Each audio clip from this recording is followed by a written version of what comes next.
Hi gang, welcome back to the Henri Latina, where today were filming and we noticed our dishwasher going, background noise, and then the lighting wasn't good. So we have those little technical difficulties, so we're on take two. Today's topic is all on Jeb Bush. Yes, we're talking about the front runner for the next presidential election. Now Jeb Bush supports things like Common Core, no Child Left Behind. He wants every illegal alien in two languages to be brought up to the state norm and standards as the regular kids that started at with English from birth. He wants everybody to be caught up the same, and he wants to further the migrant kids in two languages and penalize school teachers if it's not done.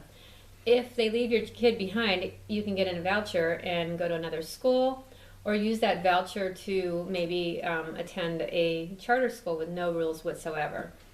Well, Jeb Bush, thinks that the unions are evil and that's all their fault, that these illegal aliens are coming in here and requiring so much time and attention at the expense of leaving behind kids with disabilities, while furthering kids of poverty, born with meth addicts, born to a bad home life. We're expecting these little bad apples to be right where our CEOs are. In fact, Jeb Bush's bigotry on education is destroying education in rural areas. The doors are closed. He doesn't care about any of the private or public schools, because what he thinks is that the vouchers that we need for education in the public education system should be used in any way we see fit.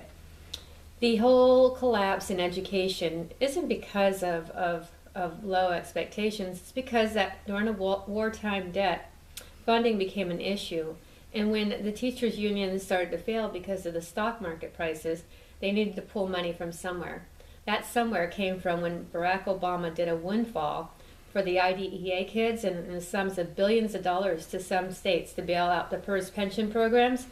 That the money that was supposed to be used for the disabled kids went in to rescue the PERS pension program. That was done by Hillary Clinton, Barack Obama, and Ted Kennedy.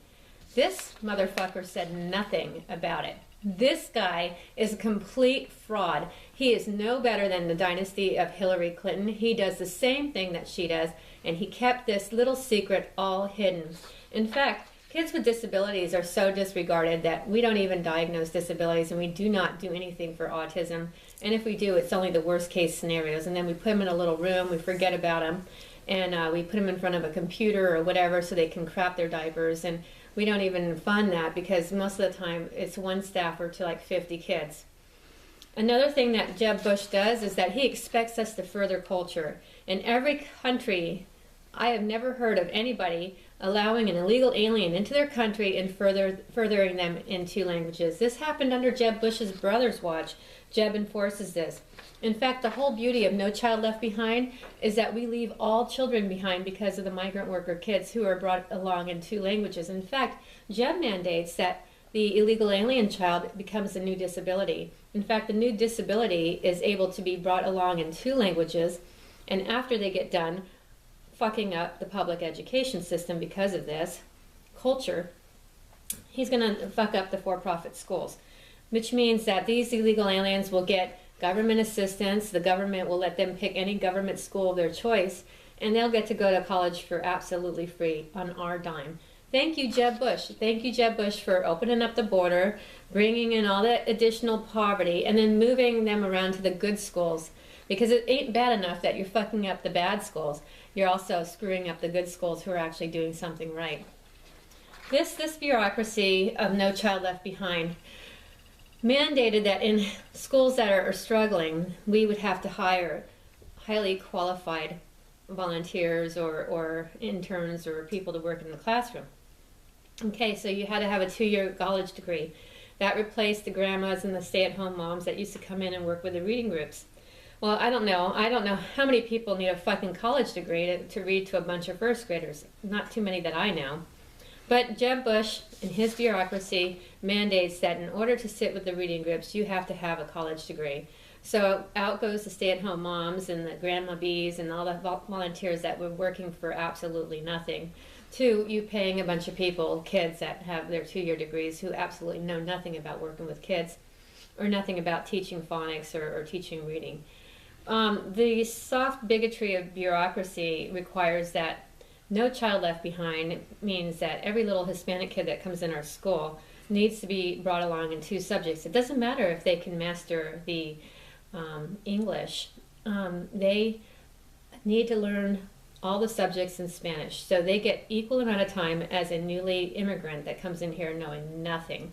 So that new immigrant may hit maybe 15, 20 minutes a day of help, while that one that has been here for a while, that's fluent, he's completely fluent in English. And he's being, sorry about stammering here because I'm just so irritated. That person that's fluent in English gets all the subjects as well at the expense of the new immigrant child being left behind completely because they're not getting enough time. Can you imagine what it is and how struggling it would be for those teachers having a kid that doesn't even know how to ask to go use the bathroom, let alone understand anything that's going on in the classroom. They reformed the law in 2 states because I leaned on Ted Kennedy, called him every day for a couple of years. And Ted Kennedy in his state reformed ESL so that it is English only. And the only other governor or person in the state that reformed that was Jan Brewer in the state of Arizona. All the other states are required to bring the migrants along in all the subjects. In fact, billions of dollars are being spent in furthering culture. It has nothing to do with them mastering English. It is a very bigoted policy by a very bigoted man. His wife comes from Mexico or Colombia or wherever. His kids all know Spanish, and he thinks that, you know, everybody here needs to know Spanish, but he's not going to do anything to teach our American kids a second language at an early stage. In fact, they get 2 years of Spanish in high school, but you know what? Studies show that a kid before the age of 12 can master a second language. If they don't get it before then, they're not going to master it. And so these migrant kids are getting 2 languages before the age of 12, and therefore are being able to get into state jobs and other jobs because they can be bilingual. And a lot of them are illegal. Welcome to the new America, where this guy promotes bigotry at the expense of leaving all kids behind. In fact, I hardly call him an education advocate, and if you really want to get me going on this guy, I think he's the worst person for leadership, because he has completely turned a blind eye to the border. He sits there and says that you know, illegal aliens come here because of the love for their kids, and we have to politely ask them to leave. Well, you know what? I want to ask you politely to step down, Jeb Bush. You have no business leading. I swear, some of these comments that you're making sound just as stupid as your brother, who actually was an embarrassment as far as the education front went. Where do we think that we're going to penalize a group of teachers for a group of people bombarding our border, moving around like transients from one place to another, and expecting that their kids that have no books at home, no English at home, would be in the same exact spot as kids that come from families that are English? I think it's unfair. I think what Jeb Bush is doing is unfair, and I think that No Child Left Behind, it's a novel idea, but the testing corporations are profiting and at the expense of leaving all kids behind. In fact, George W. Bush cut the Jevets funding, and that is the tag funding for the talented and gifted kids. We don't even diagnose Asperger's, which is the high function autism, nor do we diagnose dyslexia anymore in this country, because now we have this thing called response to intervention. We can thank this pendejo for fucking up the education system. Do you want him to fuck up our country too? Because if you get him on the front runner, it will be no different from him and Hillary Clinton. In fact, Hillary might be a step up as far as education goes, because at least she understands what it takes to improve public education, where this guy really has no clue. Thank you, and have a great day, and God bless.